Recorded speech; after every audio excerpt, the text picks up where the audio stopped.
할렐루야. 오늘도 주님 앞에 나오신 여러분들 주님의 이름으로 환영합니다. 우리 마음을 다하고 힘을 다하고 뜻을 다해서 우리 여호와 하나님께 신령과 진정으로 예배드리겠습니다. 우리 다 같이 기도하겠습니다.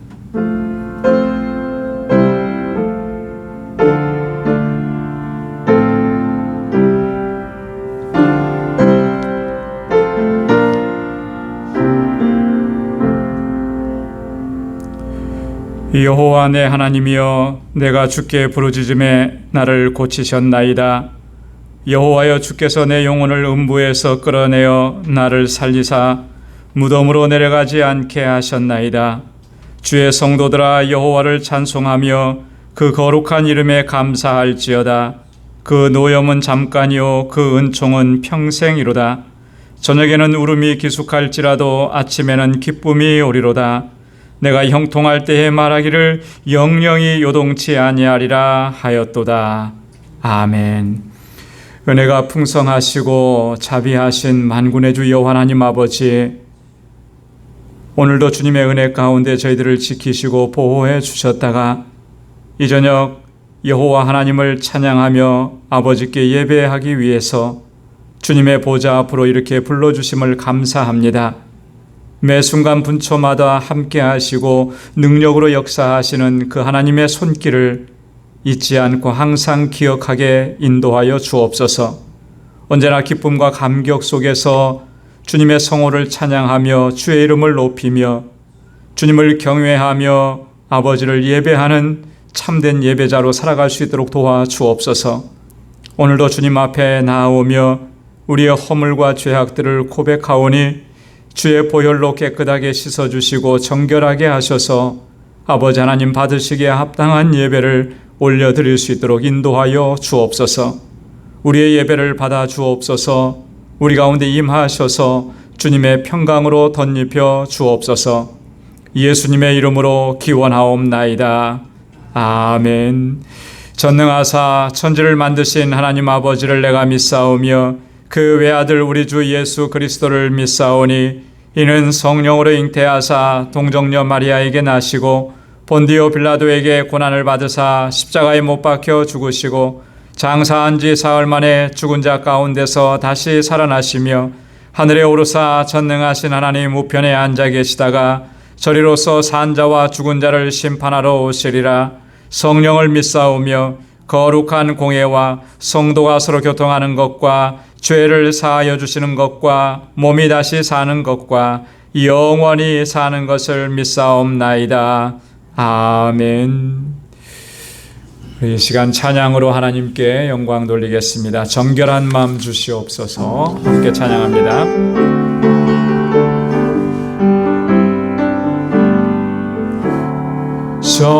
정결한 마음 주시옵소서. 오 주님, 정직한 영을 새롭게 하소서.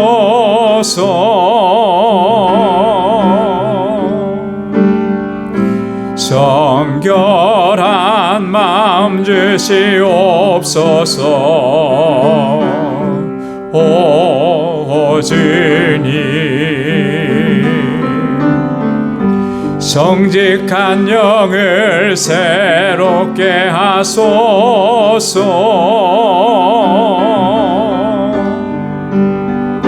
나를 주님 앞에서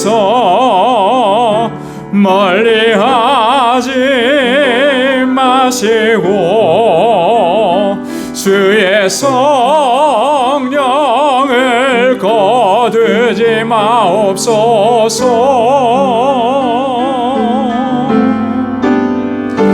그 구원의 기쁨 다시 회복시키시고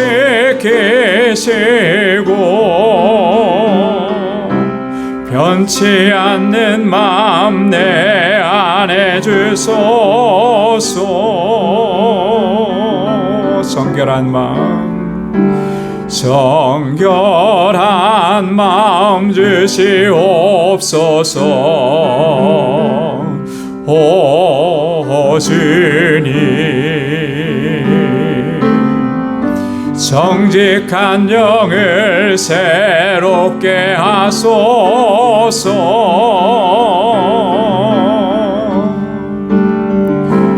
정결한 마음 주시옵소서. 오 주님, 정직한 영을 새롭게 하소서.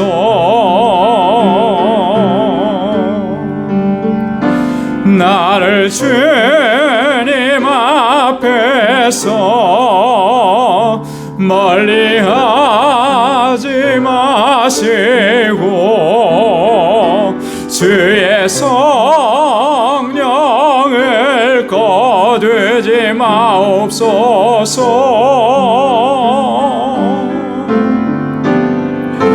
그 구원의 기쁨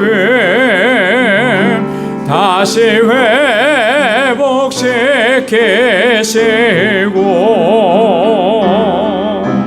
변치 않는 마음 내 안에 주소서. 나를 주님 앞에서, 나를 주님 앞에서 멀리하지 마시고 주의 성령을 거두지 마옵소서.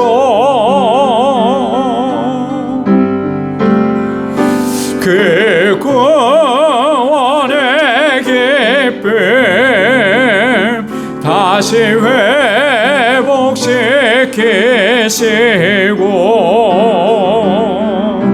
변치 않는 마음 내 안에 주소서.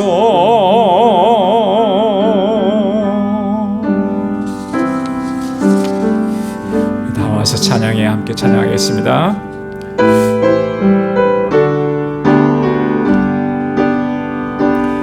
다 와서 찬양해, 우랑을 주신 주 찬양해. 사랑해 우리 주님, 생명 주셨네. 소리쳐 찬양해, 기쁨을 주시는 우리 왕. 찬양의 제사 드리며 주님께 경배해. 다 와서 찬양해, 찬양해, 찬양해 주님, 찬양해 주님 우리 왕. 다 와서 찬양해, 찬양해, 찬양해 주님, 찬양해 주님 우리 왕.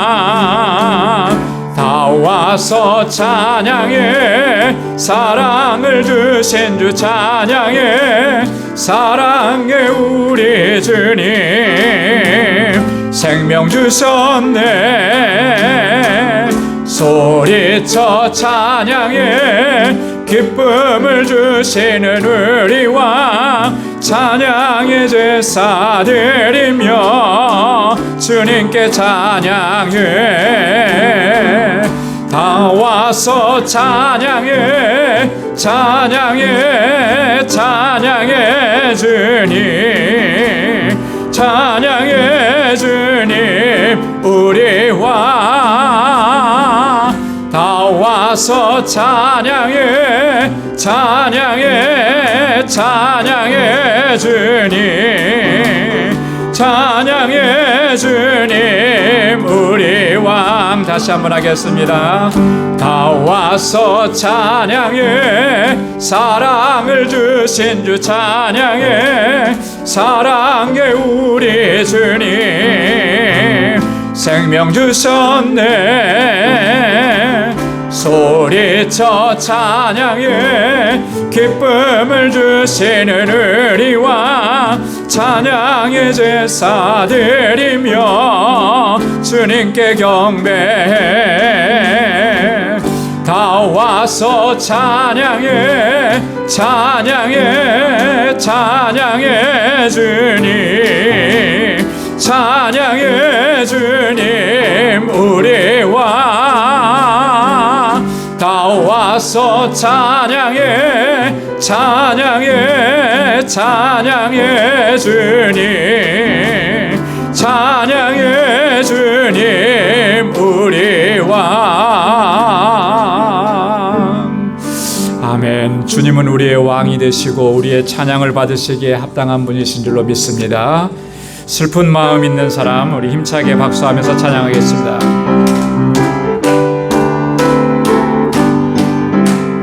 슬픈 마음 있는 사람 예수 이름 믿으며 영원토록 변함없는 기쁜 마음 얻으리 예수의 이름은 세상의 소망이요 예수의 이름은 천국의 기쁨일세 거룩하신 주의 이름 너의 방패 삼아라 환난 시험 당할 때에 주께 기도드려라 예수의 이름은 세상의 소망이요 예수의 이름은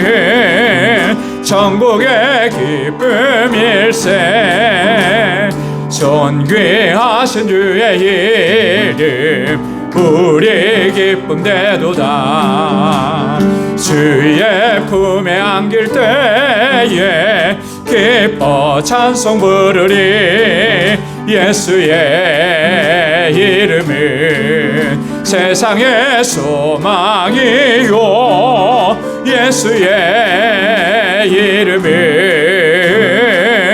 천국의 기쁨일세 우리 갈 길 나간 후에 보좌 앞에 나가 왕의 왕께 경배하며 멸류관을 드리리 예수의 이름은 세상의 소망이요 예수의 이름은 천국의 기쁨일세 우리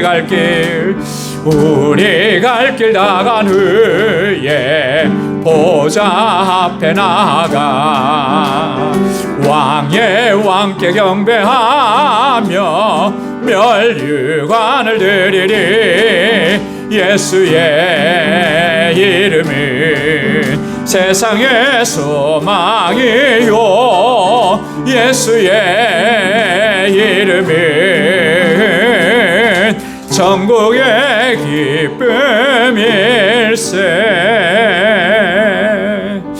아멘. 우리를 구원하시는 주님의 이름을 찬양합니다. 주님의 이름 가운데 우리의 능력이 있고 주님께서 주시는 승리가 있는 줄로 믿습니다. 우리 이 시간 다 같이 통성으로 함께 기도하겠습니다. 우리 방주교회가 하나님께서 주시는 은혜 가운데 주님의 주신 사명을 능력 있게 잘 감당하는 우리 방주재단 되게 하옵소서. 또 세워주신 주의 일꾼들 주의 종들에게 주님 권능으로 함께 해달라고 진정한 사랑의 공동체가 되게 해달라고 또 우리 같은 믿음의 형제와 자매 권속들의 형편과 사정을 기억하면서 하나님의 놀라우신 은총을 덧입혀 주시고 회복의 은혜를 허락해 달라고 같이 기도해 주시고 우리 유스그룹과 주일학교와 EM을 위해서 함께 기도해 주시고 선교사님들을 위해서 또 세계 각지에서 복음을 전하시는 주의 종들과 또 우리 알라메다 방주교회를 위해서 특별히 우리 IT와 또 니카라과 선교사님들을 위해서 같이 이 시간 통성으로 함께 기도하겠습니다. 은혜가 풍성하신 아버지 하나님 참 고맙고 감사합니다. 아버지 하나님 저희들을 이렇게 사랑하셔서 주님을 경배하고 찬양하고 예배케 하시고 아버지 하나님 주님 앞에 나아올 수 있도록 우리의 발걸음을 늘 인도해 주셔서 감사합니다. 주님께서 베풀어 주신 그 사랑, 주님께서 베푸신 그 은혜, 주님께서 나를 위해서 행하셨던 그 놀라운 일들을 아버지 늘 기억할 수 있도록 도와주시고 단 한순간도 잊지 않게 하시며 아버지 하나님 그 은혜의 감격 속에서 주님을 찬양하고 경배하고 아버지 하나님의 뜻을 온전하게 행할 수 있는 저희들 되게 하여 주옵소서. 너무나 연약하고 어리석은 저희들입니다. 불쌍히 여겨주시고 주님의 강하신 팔로 붙들어 주시고 우리의 믿음을 더욱 견고하게 하셔서 아버지 하나님 세상에 많은 유혹과 시험이 있지만 결코 흔들리지 않게 하시고 좌로나 우로나 치우치지 않게 하시고 오직 주의 율례와 법도를 따라서 아버지 하나님의 뜻에 순종하는 저희들이 되게 하여 주옵소서. 우리 방주교회 이제 22주년을 맞이했고 23주년을 향하여 달려갑니다. 아버지 하나님 저에게 베풀어 주신 그 놀라우신 기적과 놀라우신 역사들 아버지 하나님 저희들 항상 기억할 수 있도록 도와주옵소서. 아버지 하나님 연약하고 어리석고 우둔한 저희들을 사용하셔서 하나님의 귀한 도구가 되게 하시고 주님 영광을 위해서 쓰임받게 하시니 하나님 감사합니다. 오 하나님 아버지 우리의 믿음이 정결하게 하여 주시고 언제나 주님을 사모하게 하시며 주님께 더 가까이 나아갈 수 있게 하시고 아버지 하나님 주의 거룩하심을 닮아갈 수 있는 저희들 되게 하여 주옵소서. 거룩한 하나님의 백성으로 이 세상을 살게 하시고 믿음의 용사들로 살아가게 하셔서 아버지 하나님 이 세상을 향해서 우리에게 허락해 주신 하나님의 그 귀하신 뜻을 온전하게 이루어가는 신실한 주의 종들이 되게 하여 주옵소서. 아버지 하나님 이 재단에 세워주신 하나님의 귀한 종들 아버지 기름 부어 세우신 주의 신실한 일꾼들 우리 여러 재직들 하나님 기억해 주옵소서. 아버지 하나님 저들을 충성되게 여기셔서 하나님 주의 귀한 일꾼 삼으셨사오니 오 하나님 아버지 저희들 오직 주님만 의지하고 주님만 바라보고 믿음으로 나아가게 하시고 주의 주시는 능력과 권능으로 아버지 온전하게 행하게 하시며 아버지 성령으로 충만하게 하여 주시옵소서. 우리의 믿음을 더욱 견고하게 하여 주옵소서. 오직 하나님의 영광을 위해서 살아가는 저희들 되게 하여 주옵소서. 아버지 하나님 우리 방주의 모든 권속들을 하나님 눈동자와 같이 지켜주시고 아버지 믿음의 용사들이 되게 하여 주옵시며 우리 앞에 당한 이 영적 전쟁에서 하나님 한 사람도 실패자가 없게 하시고 승리케 하여 주시고 아버지 하나님의 전신갑주로 무장시켜 주시고 아버지 함께 하여 주옵소서. 우리의 권속들 가운데 아버지 곤고한 가운데 있는 주님의 자녀들 아버지 주께서 만져주시고 하나님 주의 평강으로 던집혀 주옵소서. 육신의 연약함이 있습니다. 아버지 하나님 치료하는 광선을 발하여 주셔서 온전하게 깨끗하게 강건하게 회복되지도록 하나님 역사하여 주시옵소서. 모든 염려 근심 걱정은 다 주님께 맡기고 아버지 하나님 주의 주시는 평강을 누리며 아버지 하나님 주의 기쁨이 되는 삶을 살아가기에 부족함이 없게 하시고 우리 방주교회가 진정한 구원의 방주가 되도록 역사하여 주옵소서. 이곳에서 자라나는 우리 사랑하는 자녀들 아버지 어린 심령들 우리 학생들 우리 청장년들 붙잡아 주시고 저들이 정말 하나님 잘 경외하는 믿음의 아들과 딸들이 되고 이 세대를 향하여서 아버지 진리의 복음을 증거하며 아버지 하나님이여 주님의 아버지 놀라우신 사랑과 은총을 전하는 귀한 주의 일꾼들이 다 되게 하여 주시고 저희를 위해서 수고하고 애쓰는 우리 교사들과 전도사님 위에 능력과 권능으로 함께하여 주옵소서. 우리 유스그룹과 이미 날마다 성장하고 부흥하게 하시고 이 세대를 이끌어 나가는 하나님의 귀한 일꾼들이 되도록 도와주시옵소서. 아버지 하나님 세계 곳곳에서 주의 복음을 전하는 우리 선교사님들 아버지 늘 눈동자와 같이 지켜주시고 보호하여 주옵소서. 아버지 하나님 IT의 문을 열어주셔서 우리 선교사님들 아버지 하나님 안전하게 거하게 하시고 주의 복음을 전하는데 어려움이 없게 하여 주옵소서. 아버지 우리 멕시코 알라메다 방주교회 주님 세우셨사오니 능력으로 함께하여 주시고 정말 구원의 방주로서 그 지역의 영혼들을 주님 앞으로 인도하는 귀한 사명 잘 감당케 하옵시고 우리 정득수 선교사님과 아버지 함께하는 모든 동역자들 위에 능력과 권능으로 함께하여 주옵소서. 아버지 오늘도 주님 앞에 나와서 저희들 간절하게 간구하고 기도하며 주의 종들이 부르짖습니다. 하나님 저의 간절한 기도의 제목마다 주님의 선하신 응답을 허락해 주시고 우리의 삶이 정말 매 순간순간마다 하나님의 역사하심을 경험하는 복된 삶이 되도록 도와주옵소서. 오늘도 주님의 말씀 앞에 섰습니다. 겸비한 마음을 허락해 주시고 아버지 하나님 주의 주시는 말씀으로 새롭게 결단하는 은혜의 시간이 되도록 주님 역사하여 주시옵소서. 모든 것 감사합니다. 예수님의 이름으로 간절히 기도드리옵나이다. 아멘.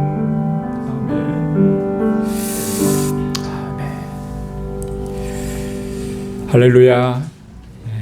주님께서 또 선하신 응답을 허락해 주실 줄로 믿습니다. 우리 이제 말씀을 같이 나누도록 하겠습니다. 사도행전 제24장 17절에서부터 마지막 27절까지 말씀입니다. 사도행전 제24장 17절에서부터 우리 한 절씩 교독하겠습니다. 여러 해 만에 내가 내 민족을 구제할 것과 재물을 가지고 와서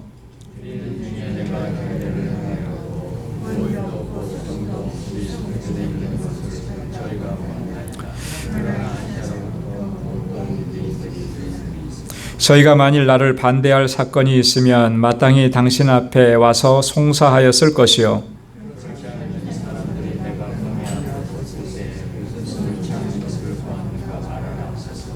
오직 내가 저희 가운데 서서 외치기를 내가 죽은 자의 부활에 대하여 오늘 너희 앞에 신문을 받는다고 한 이 한 소리가 있을 따름이니이다 하니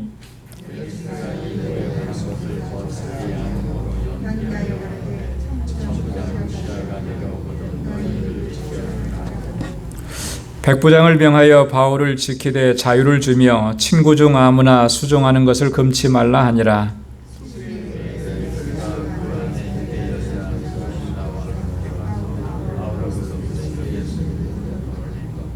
바울이 의와 절제와 장차 오는 심판을 강론하니 벨릭스가 두려워하여 대답하되 시방은 가라 내가 틈이 있으면 너를 부르리라 하고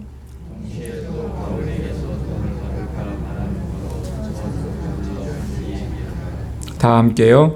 이태를 지내서 보르기오 베스도가 벨릭스의 소임을 대신하니 벨릭스가 유대인의 마음을 얻고자 하여 바울을 구류하여 두니라. 아멘. 저희가 지난주에 우리 그 사도행전 24장 1절에서부터 16절까지 있는 말씀을 우리가 함께 상고를 했습니다. 우리 16절까지 말씀을 다 마치지를 못해서 지난주 교재에 가지고 오시라고 부탁을 드렸는데 다 가져오셨죠? 오늘 나눠 드린 것은 이제 그 이어서 가는 부분이니까 같이 이렇게 보시면 되겠습니다. 24장은 우리가 그 지난주에도 말씀을 드렸던 것처럼 바울이 지금 총독 벨릭스 앞에 서서 이 고소를 당한 거예요. 고소를 당하고 그 고소에 대해서 변론하는 그런 내용으로 기록되어 있습니다. 그런데 이 재판의 과정이 마무리되지를 않았습니다. 오늘 함께 읽은 봉독의 말씀을 보면 그 왜 마무리가 안 되었는지는 후반부에 잘 기록이 되어 있죠. 이 대제사장 아나니아와 또 장로들이 그 변사 더둘로를 데리고 와서 바울을 고소했다 그랬습니다. 이 더둘로는 참 변사답게 참 말을 참 잘했죠. 그리고 사람의 심리를 잘 이용하고 그 유리하게 이끌어가기 위해서 이 총독 벨릭스를 아주 높여준 거예요. 온갖 감언이설, 아부하는 말로 칭찬하면서. 그래서 우리가 몇 가지 좀 살펴봤잖아요. 우리가 당신을 힘입어서 이렇게 태평을 누리고 있습니다. 이렇게 이야기하면서 실제로는 지금 이 유다 백성들이 이스라엘 백성들이 태평을 누리는 거 아니잖아요. 그럼에도 불구하고 이제 이렇게 얘기해요. 이 민족이 당신의 선견을 인해서 여러 가지로 개량되었습니다. 이 벨릭스 총독의 통치를 굉장히 높여주는 겁니다. 당신은 선견지명이 있는 사람이다. 신의 예지를 받은 사람이다. 모든 것들을 다 명확하게 또 통찰력 있게 이렇게 다스리는 사람입니다. 이 정도 칭찬을 받으면 굉장히 마음이 좀 좋을 것 같아요. 그죠? 벨릭스의 마음이 충분히 동요되기에 충분한 그런 어떤 감언이설로 이 변사 더둘로가 이 벨릭스를 칭찬하면서 그러면서 세 가지로 바울을 고소했다 그랬습니다. 첫째는 이 사람은 연병이다 그랬어요. 그죠? 바울은 연병이다. 왜냐하면 천하에 퍼진 유대인들을 다 소욕해 하는 사람입니다. 아주 얼마나 나쁜 그런 전염성이 있는 이런 사람이다라고 하는 거예요. 소욕해하는 사람이다, 분쟁을 일으키는 사람이다, 이렇게 얘기를 하니까 벨릭스 입장에서는 긴장하지 않을 수가 없는 거죠. 당시 로마 제국은 그 부분을 굉장히 많이 신경 쓴 거예요. 자신들이 점령한 어느 나라에서 어떤 구테타가 일어난다든지 소요가 일어나면 그게 제일 신경 쓰는 부분 아니겠어요? 총독으로 내려와 있으면은 그 부분이 제일 신경 쓰일 텐데, 그러니까 이 벨릭스가 그런 얘기를 고지고대로 다 들었다면 굉장히 긴장할 수밖에 없는 그런 내용을 가지고 고소를 한 겁니다. 두 번째로 고소한 것은 이 사람은 나사렛 이단의 괴수라, 그렇게. 나사렛 이단의 괴수라, 예수를 따르는 무리의 대장이다, 뭐 이런 의미잖아요. 겉으로 볼 때는 이게 어떤 종교적인 문제인 것으로 보이는데 사실은 그 내면에 들어있는 것은 그런 것만은 아니었다라고 하는 거였죠. 그죠? 그래서 이 바울을 일종의 내란 음모죄 같은 것으로 이렇게 엮어서 그를 처단하려고 하는 그런 의도가 그 속에 담겨져 있었다는 거예요. 왜냐하면 나사렛 이단이라고 했을 때 그때 그 담겨져 있는 그 의미가 뭐냐면, 예수님이 와서 메시아라고 하니까 그때 당시에는 메시아라고 자기를 주장했던 사람들이 참 많이 있었어요. 그런데 그 사람들의 대부분이 다 반로마적인 성향을 가지고 있었어요. 자, 그러니까 메시아다 뭐 이렇게 해버리면 인식이 뭐가 되어 있냐면, 로마를 대적하는 반란군이다, 이런 의미가 있어요. 자, 그러니까 나사렛 이단의 괴수다 이렇게 해버리면 이 사람은 정치적으로 보면 로마 제국을 대항하고 반역하는 사람들이다, 이렇게 몰아가려고 했던 것이죠. 또 6절에 보면 성전을 더럽힘으로 우리가 잡아왔습니다, 이렇게 얘기했거든요. 성전 모독죄로. 이 성전 모독죄는 사실상 로마 사람들에게는 별 의미가 없는 거예요. 로마법으로는 그거 하등에 상관이 없는. 근데 그럼에도 불구하고 이 더둘로가 성전 모독죄로 바울을 이렇게 고소하는 것은 당시에 로마 사람들이 보여줬던 일반적인 그런 어떤 형태라 그럴까요?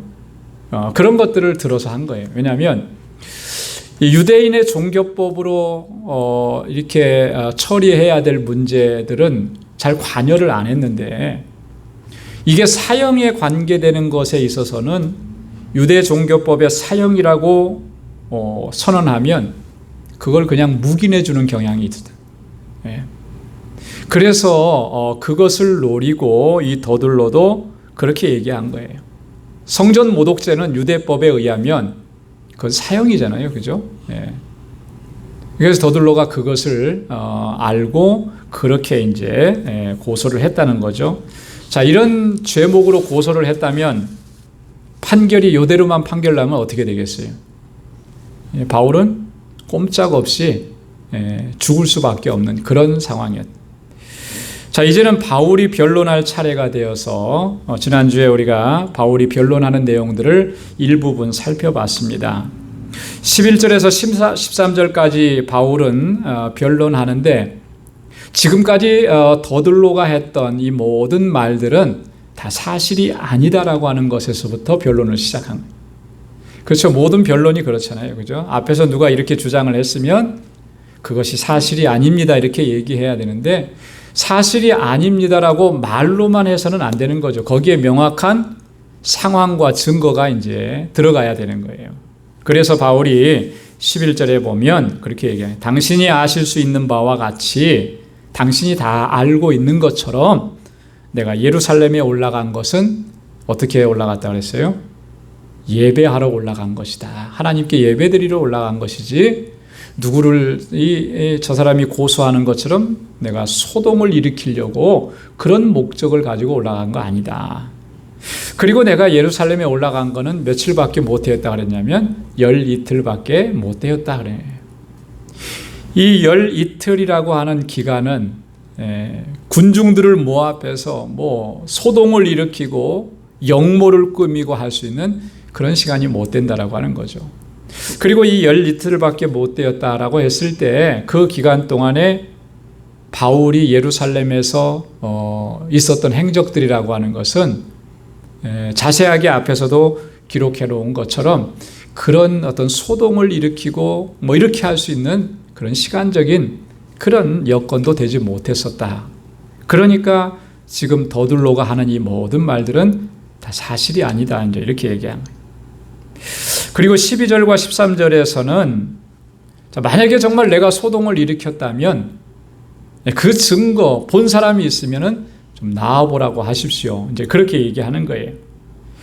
저희는 내가 성전에서 아무와 변론하는 것이나 회당과 또는 성중에서 무리를 소동케 하는 것을 보지 못하였으니 당연한 거죠. 내가 그렇게 안 했는데 누가 봤다고 얘기하겠냐. 만약에 이 송사하는 일에 대해서 정말 저희가 증거를 가지고 올 수 있으면 가져와야 된다라고 하는 거예요. 그런데 당신 앞에 내세울 것이 하나도 없습니다. 왜? 증거가 없다. 내가 그렇게 하지 않았으니까. 자, 이렇게 해서 이 고소 내용이 사실과 다르다라고 하는 것을 논리적으로 이렇게 변론해 나간 겁니다. 자, 그 다음에 이제 우리가 여기까지 우리가 지난주에 살펴봤고요.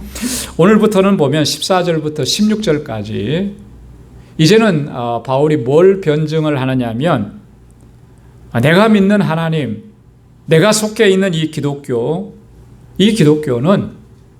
저들이 말하는 대로 유대교의 이단이 아니라 진정으로 하나님을 섬기는 종교고 하나님을 섬기는 사람들이다.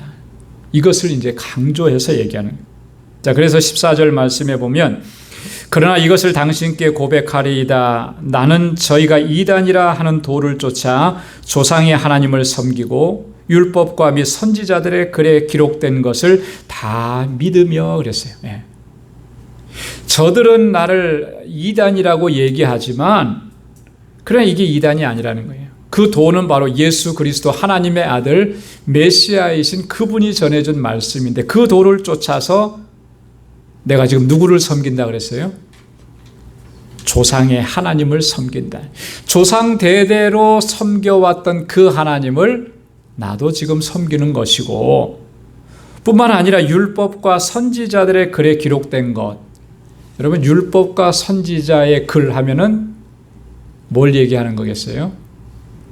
지금식으로 표현하면은 구약 성경을 얘기하는 거예요. 그죠? 당시의 표현으로는 이 구약 성경을 얘기할 때 율법과 선지자의 글이라. 하나님께서 모세를 통해서 주신 율법 그리고 선지자를 통해서 주신 모든 말씀들 그 말씀 하나도 빼놓지 않고 우리가 다 믿는다.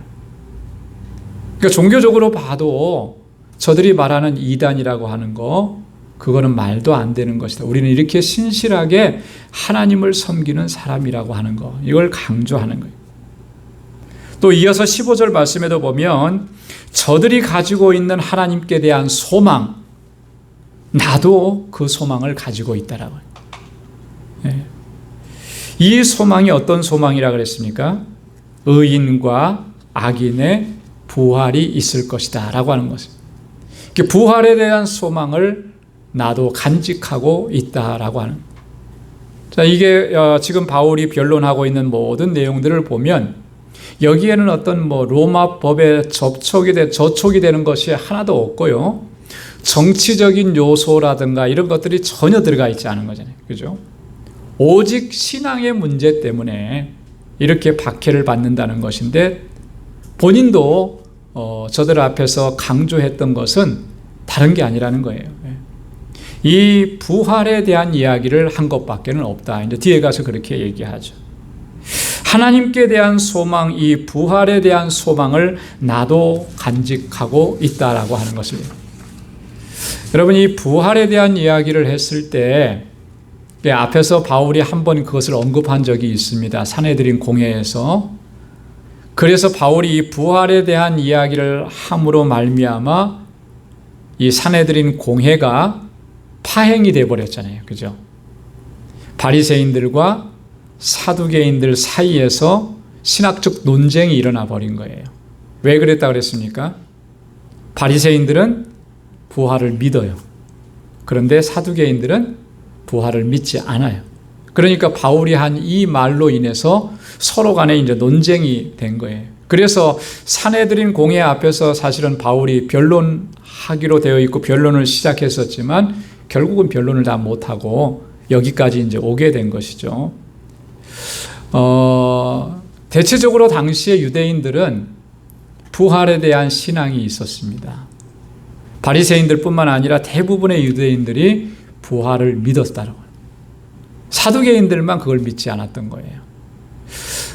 요한복음 11장에 보면 예수님께서 이 나사로의 죽음 앞에 섰을 때 마르다에게 하신 말씀, 마르다에게 이렇게 얘기하셨습니다. 예수께서 가라사대 내 오라비가 다시 살리라. 자, 그랬더니 마르다가 뭐라고 대답해요? 마르다가 가로되 마지막 날 부활에는 다시 살 줄을 내가 아나이다. 예수님께서는 지금 내 오라비가 지금 다시 살아날 것이다 얘기를 하셨는데 마르다는 뭐라고 얘기하는 거예요? 마지막 날에 부활 때에 그때가 되면 다시 살 것을 내가 믿습니다. 내가 그걸 압니다. 자, 그러니까 이 평범한 한 유대 여인인 마르다도 어떤 신앙을 가지고 있었던 거예요? 부활의 신앙을 가지고 있었던 거죠. 그러니까 이 부활의 신앙에 대해서는 보편적인 거였어요. 보편적인. 그렇기 때문에 예수님께서도 요한복음 5장 29절에서 이 부활에 대해서 아주 자세하게 말씀을 해주죠. 근데 그때 주님께서 말씀하신 부활은 두 종류의 부활이 있다고 얘기하시고, 그래서 오늘 바울도 그 얘기하는 거죠. 의인과 악인의 부활. 요한복음 5장 29절에 보면 선한 일을 행한 자는 생명의 부활로 악한 일을 행한 자는 심판의 부활로 나오리라. 모든 사람은 다 부활로 나오게 돼 있어요. 부활하게끔 돼. 예수 믿는 사람, 신앙생활하고 믿음으로 산 사람만 부활하는 게 아니고 모든 사람들은 다 부활하게 돼. 그래서 영혼 불멸입니다. 그죠? 어떤 사람들은 영혼은 영혼이 완전히 멸망당하고 없어지고 그런 게 아니에요. 영혼은 멸해지지 않는 거예요. 하나님께서 우리를 영적인 존재로 영과 육과 혼으로 창조하셨는데 이 영이라고 하는 것은 소멸되지 않는 겁니다. 육체는 소멸되고 죽지만은 영은 소멸되지 않아요. 그래서 결국은 영은 부활 때에 부활의 몸, 부활체를 입고 각각의 처해진 처소로 가게 되어 있는 거예요. 그래서 주님께서 말씀하시는 분이 선한 일을 행한 자는 어디로, 어떤 부활로 나온다는 거예요? 생명의 부활로. 이 생명의 부활이라고 하는 것은 영원한 하나님 나라에서의 삶을 이야기하는 거죠. 악한 일을 행한 사람은 이 도덕적인 악이라고 하는 것이 아니고 이 악한 일을 행한 자라고 하는 것은 믿음으로 살지 않은 것을 얘기하는, 하나님을 부인하고 산 것을 얘기하는 거예요. 그런 사람들은 심판의 부활로 나오리라. 영원한 형벌 가운데로 떨어지게 될 것이다 라고 하는 것을 주님께서 말씀해 주셨는데 지금 바울도 그 사실을 지금 언급하고 있는 것입니다. 자, 그러면서 16절에 또 한번 이렇게 얘기합니다. 이것을 인하여 나도 하나님과 사람을 대하여 항상 양심에 거리낌이 없기를 힘쓰노라. 하나님과 사람을 대해서 내가 항상 양심에 거리낌이 없기를 힘썼다. 부활의 소망을 가지고 양심에 거리낌이 없이. 거리낀다라고 하는 것은 뭔가에 걸려서 넘어진다라고 하는 그런 의미가 있는 거거든요. 여러분, 거리끼는 것은 뭔가가 좀 이렇게 잘못됐기 때문에 그런 거 아니겠어요? 정말 온전하고 바르고 진실하면 걸려 넘어질 게 없는 거죠. 근데 그렇지 못하니까 걸려 넘어지는 거예요. 그래서 바울은 항상 이렇게 내가 하나님과 사람에 대해서 그렇게 하기를 힘썼다.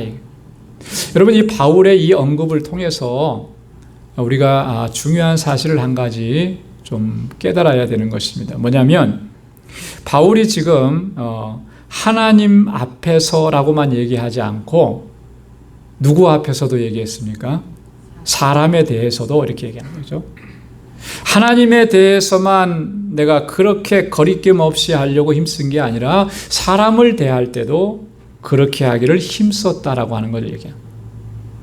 이게 뭘 말하는 것이겠습니까? 하나님 앞에서나 사람 앞에서나 언제나 진실하고 겸손하기를 힘썼다라고 하는 것인데요. 여러분, 정말 우리가 하나님 앞에서 겸손하고 진실하게 행하는 사람은요, 사람 앞에서도 동일하게 나타나게 되어 있는 거예요. 사람 앞에서도 진실하고 사람 앞에서도 겸손하게 행하게 돼요. 그거는요, 변함없는 거예요. 하나님 앞에 진실한 사람이 사람 앞에 진실하지 못한다? 있을 수 없는 일인 거죠. 하나님 앞에 겸손하게 서는 사람이 사람 앞에서는 겸손하지 않다? 있을 수 없는 거예요. 하나님 앞에 겸손하기를 힘쓰는 사람은 사람 앞에서도 겸손한 마음을 가지고 살아갑니다. 하나님 앞에 진실한 사람은요, 사람을 대할 때도 그 진실함이 드러나게끔 되어 있는 거예요. 하나님 앞에서는 잘하는 것 같은데 사람 앞에서는 그렇지 못하다. 그러면 그거는 뭔가 정말 잘못되어 있는 거죠. 문제가 심각한 거죠. 그래서 우리가 항상 우리 자신의 모습을 늘 살펴봐야 되는 것이고요. 하나님 앞에 진실하듯이 사람 앞에서도 진실하기를 힘써야 할 줄로 믿습니다. 오늘 바울이 그 얘기를 한 거예요. 그러니까 지금 벨릭스 앞에서 바울이 지금 하는 말들도 모두가 다 뭐예요? 진실한 거죠. 자, 그러면서 계속해서 이어집니다. 오늘 나누어드린 교재, 바울이 계속해서 변론을 이어가는데 21절까지 쭉 이어갑니다. 17절부터 21절까지는 예루살렘을 방문하고 있었던 그 상황에 대해서 바울이 변론하는 것인데, 17절에 보면 내가 여러 해 만에 민족을 구제할 것과 재물을 가지고 예루살렘에 방문했다, 이렇게 얘기합니다. 여러 해 만에 2차 선교 여행을 마치고 예루살렘에 와서 선교 보고를 하고 3차 선교 여행을 마치고 예루살렘에 와서 보고를 한 그때까지의 그 기간들을 얘기하는데, 아마도 한 4년에서 5년 정도 경과되었을 그런 시간. 자, 이때 예루살렘으로 온 목적이 분명하게 있었죠. 뭐 때문에 예루살렘에 왔나요? 단지 선교 보고하기만을 위해서 온 것은 아니라고 하는 거예요. 당시에 예루살렘 교회가 많이 어려움을 겪고 있었기 때문에 이방인 교회에서 구제 헌금을 했어요. 구제 헌금한 걸 가지고 와서 예루살렘 교회를 돕기 위해서 그 구제 헌금을 가지고, 그래서 여기서 구제할 것과 이렇게 이 사도행전에서는 여기에만 이 구제에 대한 얘기가 나오는데요.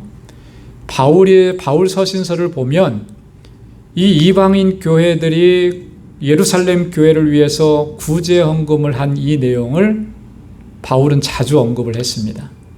로마서에서도 언급을 했고요. 고린도전서 16장에서도 언급을 하고 있고, 고린도후서 8장에서도 언급을 하고, 갈라디아서 2장에서도 언급을 하고, 자주 언급을 해요.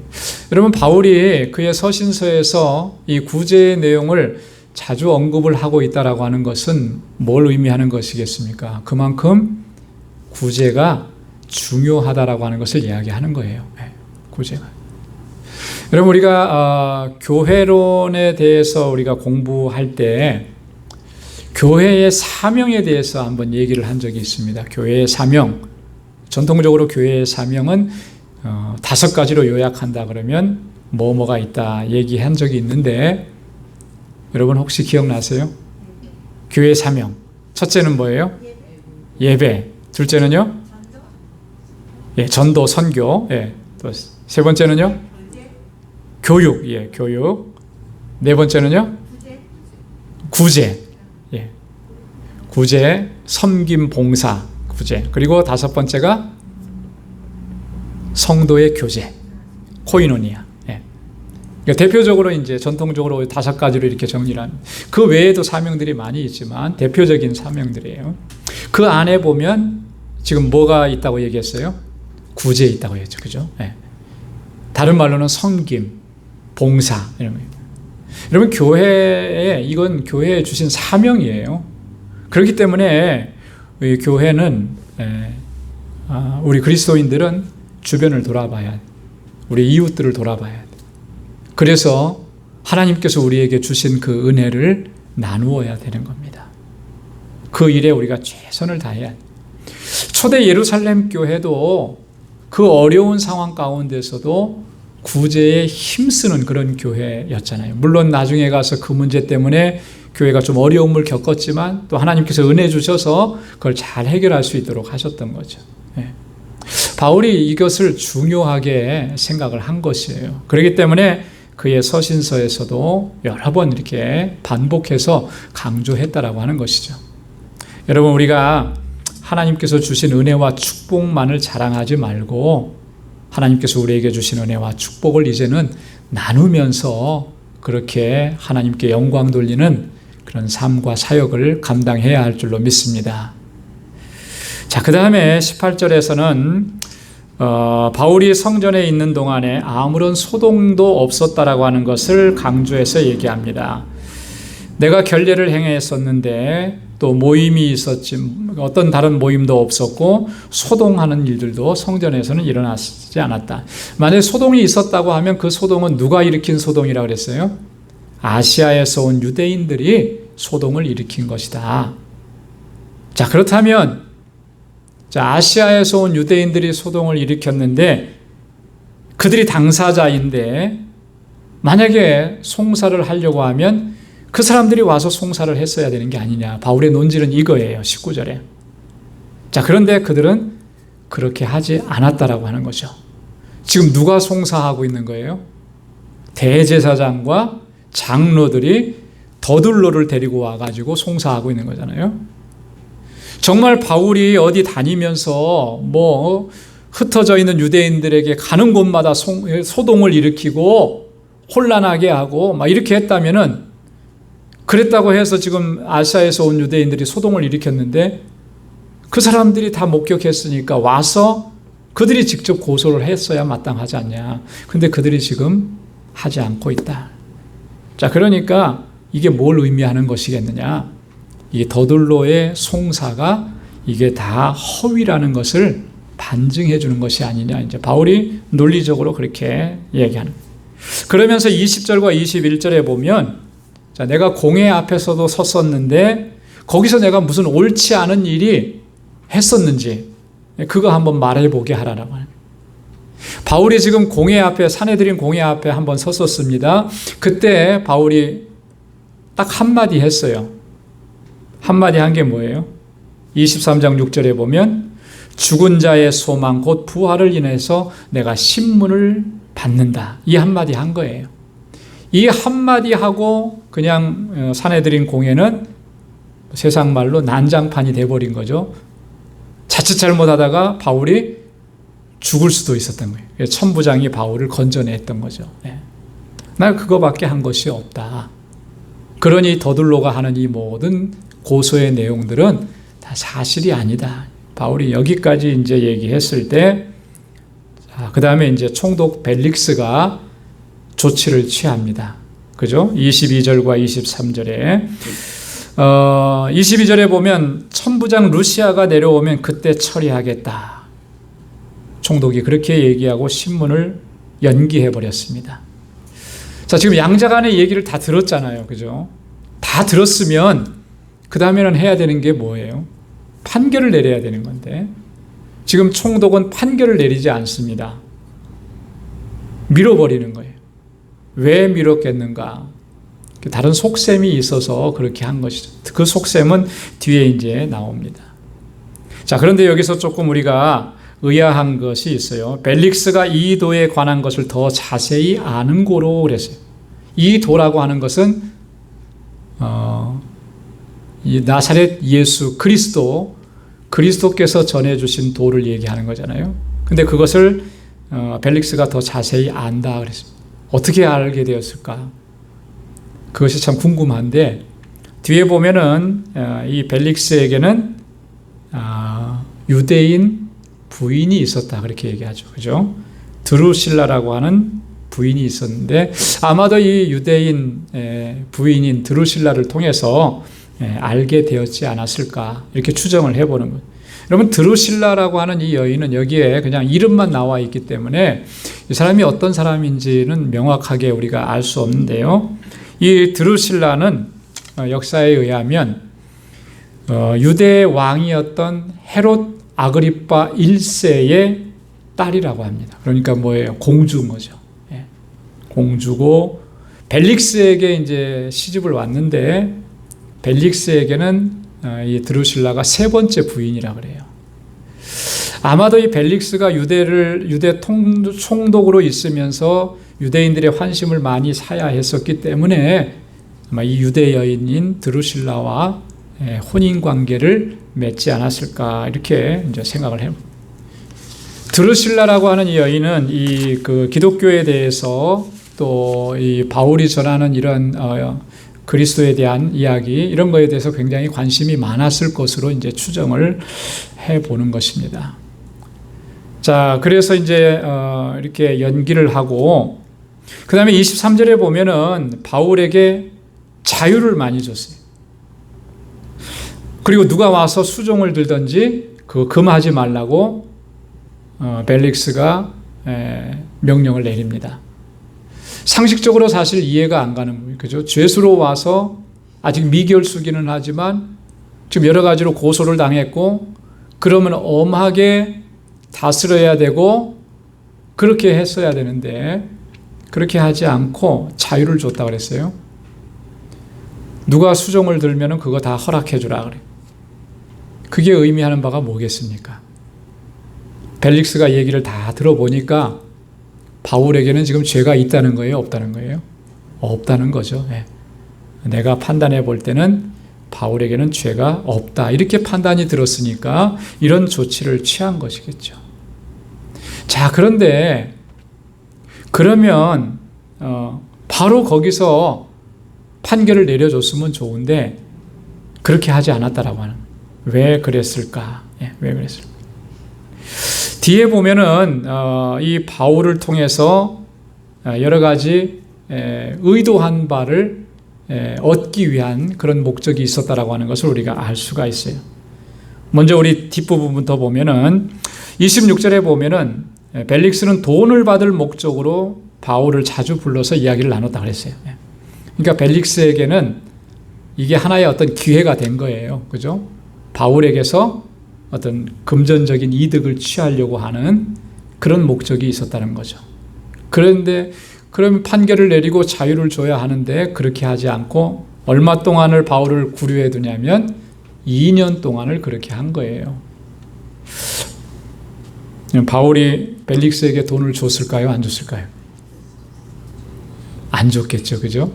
돈을 안 줄 뿐만 아니라 오늘 앞부분에 이제 보면은 벨릭스가 두려워할 만한 그런 두려워 떨 수밖에 없는 하나님의 메시지를 선포하는 거예요. 어떻게 보면은 바울의 입장에서는 벨릭스가 자꾸 그렇게 자기를 불러가면 호의적인 반응을 보이면 인간적으로 생각하면 세상의 논리로 생각하면 벨릭스가 하는 말을 잘 들어주면 풀려날 수도 있을 거예요. 그죠? 그렇지 않겠어요? 나에 대해서 호의적인데 그 말하는 거 조금만 들어주면 자연스럽게 풀려나고 자유의 몸이 되고 다시 또 복음을 증거할 수도 있겠다. 이렇게 판단이 될 수도 있는데 바울은 그런 방법을 사용하지 않았다라고 하는 거예요. 오히려 벨릭스 앞에 섰을 때에 벨릭스 앞에 강론을 하는데 25절에 보니까 바울의 강론을 듣고 벨릭스가 두려워했다 그랬어요. 왜 두려워했느냐면 바울이 그 앞에서 의와 절제와 장차 오는 심판을 강론을 했다는 거예요. 물론 바울이 벨릭스가 어떤 인물이었는지를 자세하게 알았는지 벨릭스가 어떤 일을 행했는지를 그가 구체적으로 알았는지 그거는 잘 모르겠어요. 하지만 벨릭스 앞에서 바울이 선포한 메시지는 의에 대한 거예요. 절제에 대한 거고 심판에 대한 거예요. 근데 역사적으로 보면 이 벨릭스라고 하는 인물은 굉장히 그 불법적인 그런, 유대 총독으로 갈 때도 불법을 행하고 왕자와 결탁을 해서 그렇게 해서 유대 총독으로 부임을 했다 그래요. 그리고 유대를 다스릴 때도 자기 이득을 위해서라면 수단과 방법을 가리지 않고 아주 악하게 그렇게 통치했던 사람이 바로 이 벨릭스 총독이었다라고 합니다. 그리고 아까 드루실라하고 결혼을 했다 그랬잖아요. 드루실라하고 결혼을 했는데 이 드루실라는 벨릭스 총독하고 결혼할 때 당시에 이미 혼인 관계에 있었던 사람이라. 그런데 그 사람을 요즘식으로 말하면 이혼시키고 자기의 정치적인 야망을 위해서 자기 부인으로 삼았던 거죠. 그러니까 드루실라도 그렇고 벨릭스도 그렇고 이 안에 불법과 불의를 행한 것들이 너무나 많았던 거죠. 떳떳할 수가 없었던 거예요. 자, 그런데 그 앞에서 의에 대해서, 절제에 대해서, 장차 오는 심판에 대해서 바울이 아주 그거 얘기할 때 부드럽게 얘기했을까요? 아주 단호하게 얘기했겠죠. 자, 그러니까 이 벨릭스가 두려워할 수밖에 없었다라고 하는 거죠. 여러분, 성경에 보면은 요 비슷한 상황이 한 번 더 있었던 것을 우리가 알 수가 있어요. 그죠? 불의를 행하는 자 앞에서 아주 강력하게 선포하고 당신이 잘못을 행했습니다. 그건 하나님 앞에서 죄입니다. 선언했던 사람. 누가 그렇게 했냐면 세례 요한이 그렇게 했죠. 그죠? 세례 요한이 당시의 왕이었던 헤롯 아그리파, 그가 당신의 자기의 동생의 부인이었던 사람을 자기 아내로 삼은 거예요. 유대인으로서 하나님의 법에 그것은 옳지 않다. 단호하게 그걸 지적했다가 세례 요한이 옥에 갇히게 되죠. 그러다가 나중에는 우리가 잘 아는 대로 옥에 갇혀 있다가 순교를 하게 돼요. 그런 모습을 볼 때, 내가 손해를 보고 내가 힘든 일을 겪는다 할지라도, 그런 것들이 내게 닥쳐온다 할지라도 담대하게 진리를 선포하고 공의를 선포하고 정의롭게 행하는 이런 모습이 정말 하나님께서 우리에게 요구하시고 기대하는 모습이 아닐까라고 하는 거죠. 불의한 일 앞에서 우리가 숨어버리고 정직하지 못한 일 앞에서 우리가 정직하지 못하다고 이야기하지 못한다면 그럼 누가 그 일을 할 수 있겠습니까? 그죠? 이렇게 얘기하면은 내가 좀 손해볼 수 있을 것 같고, 이렇게 얘기하면 나에게 어떤 불이익이 올 것 같고, 내가 어떤 큰 어려운 일을 겪을 것 같아서 우리가 숨어버린다면 과연 이 땅에 하나님의 공의를 누가 선포하고 하나님께서 원하시는 그런 정의를 어떻게 세워갈 수가 있겠는가? 오늘 이 바울의 모습을 통해서 우리가 도전을 받게 되는 거예요. 그죠? 혹시라도 내가 조그만 이익 때문에 불의와 편승하고 있지는 않은지 우리 자신의 모습도 돌아봐야 하는 것입니다. 나 자신의 모습 자체가, 나 스스로가 먼저 정의롭고 진실하고 바르고 그랬을 때 세상의 불의 앞에서도 당당하게 우리가 외칠 수가 있는 것이고 하나님의 공의를 선포할 수가 있는 것이라고 하는 거죠. 이 벨릭스는 어떻게 하든지 자기의 이득을 위해서 자기의 위치를 좀 이렇게 보장받으려는 그런 어떤 인간적인 속셈에 의해서 모든 상황들을 다 그렇게 이끌어갔어요. 바울에게서는 어떻게 하면 돈을 좀 이렇게 얻어볼 수 있을까? 그 목적을 가지고. 또 27절에 보면 바울을 2년 동안이나 이렇게 구류해 놨는데 그 목적이 뭐였느냐 그랬냐면 유대인들의 마음을 얻으려고 그랬다. 네. 자기가 유대 총독으로 있으니까 그 국민들의 마음을 내가 사서 그래서 조금 있는 동안에 이렇게 편안하게 이렇게 이 총독의 직임을 다 하겠다라고. 그러나 바울은 그렇지 않았어요. 그죠? 하나님의 말씀에 사로잡혀 있고 성령에 사로잡혀 있는 하나님의 종 바울은 비록 자신이 어떤 위험한 상황에 처할 수도 있는, 어떻게 보면 죽을 수도 있는 그런 상황이었지만 그 순간에도 하나님의 의를 선포하고 복음을 증거하고 진리를 선포하는 하나님의 종으로 견고하게 섰다라고 하는, 저와 여러분들이 정말 이 바울의 이 모습을 보면서 우리도 그렇게 하나님 앞에 쓰임받기를 소망하고 결단하고 우리의 삶의 작은 부분에서부터 항상 진실하고 또 하나님 앞에 우리가 행하듯이 또 우리와 함께하는 모든 사람들에게도 그 진실함으로 행할 수 있는, 그렇게 하나님께 영광 돌리는 삶을 살아가는 우리 모두가 될 수 있기를 주님의 이름으로 축원합니다. 기도하겠습니다. 하나님 아버지 감사합니다. 오늘도 저희들을 또 사랑하셔서 이렇게 하나님 경배하고 찬양하게 하시고 하나님의 귀한 말씀을 또 우리의 심령 가운데 들려주셔서 저희들 새롭게 결단할 수 있도록 은혜 주셔서 감사합니다. 하나님 결단했던 이 모든 것들이 식어지지 아니하도록 주님 붙잡아 주시고 하나님의 거룩하신 뜻을 온전하게 행하며 주님께 영광 돌리며 살아가는 저희들이 되게 하여 주옵소서. 아버지 하나님, 주님께 대하듯이 주님께 하듯이 우리 형제와 자매와 이웃들에게도 동일하게 행할 수 있는 저희들 되게 하여 주옵소서.